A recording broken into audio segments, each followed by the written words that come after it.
సంతకం చేయమన్నారు, ఏదో మతలబు ఉందనిపించి సంతకం చేయనన్న మర్నాడు క్యాబినెట్ ముందు పెట్టి ఆమోదించుకున్నారు. నాకేం తెలుసు దాని వెనక అంత జరిగిందని. సెకీతో ఒప్పందంపై అప్పటి విద్యుత్ శాఖ మంత్రి బాలినేని శ్రీనివాసరెడ్డి వ్యాఖ్యలు. నాకు మాత్రం ఏం తెలుసు సెకీతో ఒప్పందం వెనక అంత జరిగిందని. అప్పట్లో ఇంధన శాఖ కార్యదర్శి శ్రీకాంత్ అర్ధరాత్రి 1 గంటకు నిద్రలేపి దస్త్రంపై సంతకం చేయమన్నారు. అంత పెద్ద ఒప్పందంపై నాతో చర్చించకుండా సంతకం చేయమంటున్నారంటే ఏదో మతలబు ఉందనిపించింది, అందుకే సంతకం చేయనన్నాను. మర్నాడు మంత్రివర్గ సమావేశంలో పెట్టి ఆమోదించేశారు. వాళ్ళ మాటలు విని అప్పట్లో సంతకం పెడితే ఇప్పుడు పరిస్థితి ఎలా ఉండేదో అని జగన్ ప్రభుత్వంలో విద్యుత్ శాఖ మంత్రిగా పనిచేసిన బాలినేని శ్రీనివాసరెడ్డి వ్యాఖ్యానించారు. సెకీ కుంభకోణం, జగన్కి అదానీ ముడుపుల వ్యవహారం వెలుగులోకి రావడంతో అప్పట్లో ఏం జరిగిందో బాలినేని ఈనాడుకి వివరించారు. మంత్రిగా నా నిర్ణయాలతో సంబంధం లేకుండా అంతా జరిగిపోయింది.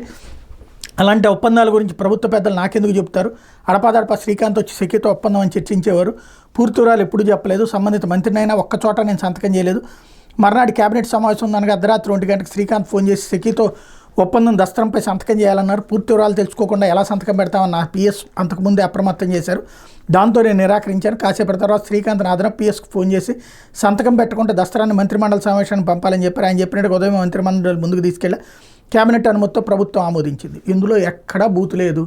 ఈయన ఆ రోజుల్లో కూడా జగన్ ఎట్టా ఇబ్బంది పెట్టారన్నది అర్థమైంది. శ్రీకాంత్ వచ్చి 10 సార్లు చెప్పాడు అని ఆయనే చెప్తున్నారు. తర్వాత మళ్ళీ అర్థం కాలేదు అని చెప్తున్నారు. అర్థం చేసుకోవడం రాకపోతే అది తప్పు ఆయనది అవుతుందా లేకపోతే అవతల వాళ్ళది అవుతుందా? ఇంధన కార్యదర్శి వచ్చి చెప్పింది దాన్ని.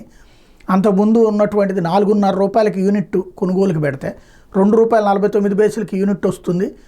అదానీ అనేటటువంటి సంస్థ, అదానీతో డైరెక్ట్గా ఒప్పందం. సెకీ అనేది కేంద్ర ప్రభుత్వ సంస్థ.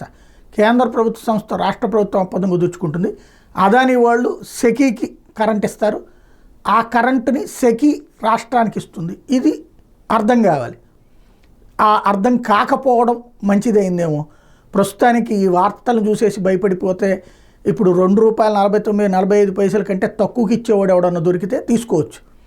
అదానిది క్యాన్సిల్ చేస్తారా? ఎవడు చేయడు. ఇప్పుడు అదానికి సంబంధించినటువంటి కేంద్ర ప్రభుత్వం పక్కన ఉండగా క్యాన్సిల్ చేస్తారా? ఏమీ లేదు. పత్రికల్లో వార్తలు రాగానే దానికి అనుగుణంగా దొంగం చేసి చూపెట్టేటటువంటి ప్రయత్నం. ఎందుకు క్యాన్సిల్ చేయట్లేదు?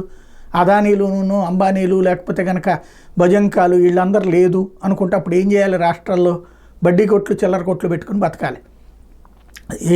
ఒక జగన్ మీద ద్వేషంతో రాష్ట్రానికి వచ్చిన పెట్టుబడుల మీద తప్పుడు ప్రచారం చేసినటువంటి కాన్సెప్ట్ని కవర్ చేసుకొచ్చుకునేటటువంటి కార్యక్రమంలో ఆడెవడో అమెరికాలో పెడితే అది కూడా అదానిని దెబ్బకొట్టడానికి, దేశాన్ని దెబ్బకొట్టడానికి జరిగే కుట్రని వీళ్ళు వేరేగా చిత్రీకరించుకుంటున్నటువంటి పరిస్థితి అయితే ఉంది. లేకపోతే విద్యార్థులకు 10 రోజుల్లోపే అమెరికా వీసా. చదువుకోవడానికి ఎంతమంది వచ్చినా స్వాగతిస్తాం.